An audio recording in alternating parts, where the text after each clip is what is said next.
फिन गिबियावनो नोंथां बयखौ खुलुमनाय जासिहरनाय थाहैबाय। दिनै नोंथांमोननि गेजेराव मोनसे इनफरमेशन भिडिअ लानानै फैदों। नोंथांमोना भिडिअखौ जोबजासे नायलां।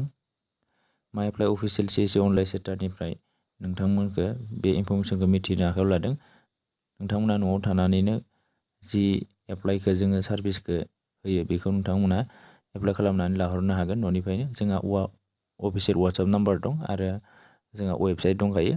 बे वेबसाइटनि थ्रुयै नोंथांमोना वेबसाइटआव हाबनानै इनफरमेशनखौ लानो हागोन आरो जि कन्टेक्ट नाम्बार वाट्सएप नाम्बार बेयाव डाइरेक्टलि नोंथांमोना कन्टेक्ट खालामनानै नोंथांमोना एप्लाइ खालामनानै लानो हागोन। जोङो जि सार्भिस चार्ज बेखिनिखौ लानानै नोंथांमोना एप्लाइ खालामनानै हरगोन अनलाइननि थ्रुयै। बे सार्भिसफोरानो जाहैबाय पान कार्ड एप्लाइ खालामनाय गोदान आरो नामफोरा डेट अफ बार्थफोरा गोरोन्थि जादोंब्ला बेखौ कारेक्सन खालामनाय आरो माइनर पान कार्डबो खालामनाय जायो। बेजों लोगोसे बेखौ जोङो माइनरनिफ्राय मेजराव लांनाय जाय बिथांमोना उन्दै समाव पान कार्ड खालामदोंमोन माइनर बेखौ मेजराव लांनाय 18 बोसोरनि बारोब्ला पान कार्डखौ मेजराव लांनो हायो। बेखौ नोंथांमोना एप्लाइ खालामनो हागोन। न'आव थानानैनो जोंनि अफिसियेल वाट्सएप नाम्बार दङ बेखौ आं स्क्रिनाव होनो हागोन। नोंथांमोना वाट्सएप नाम्बाराव नोंथांमोना कन्टेक्ट खालामनो हागोन।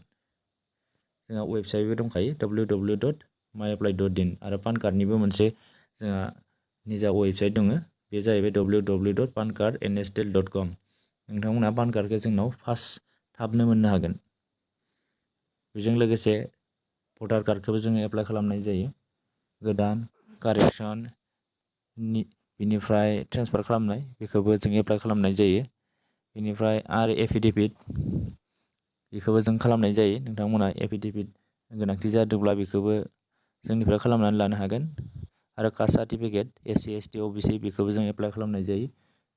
नोंथांमोना जोंनि जि सार्भिसेस बेखौ होनानै नोंथांमोना न'निफ्रायनो कन्टेक्ट खालामनानै एप्लाइ खालामनानै लानो हागोन। जोंनि जि टिम दङ बिथांमोना थाबनो खालामनानै हरगोन।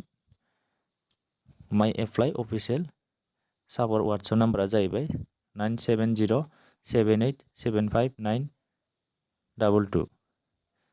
फुंबिलिनि 7 बाजिनिफ्राय मोनाबिलिनि 7 बाजिसिम नोंथांमोना सापर्ट मोनगोन। नोंथांमोना थाबैनो एप्लाइ खालामनानै लाहरदो अफिसियेल वाट्सएप नाम्बाराव कन्टेक्ट खालामनानै।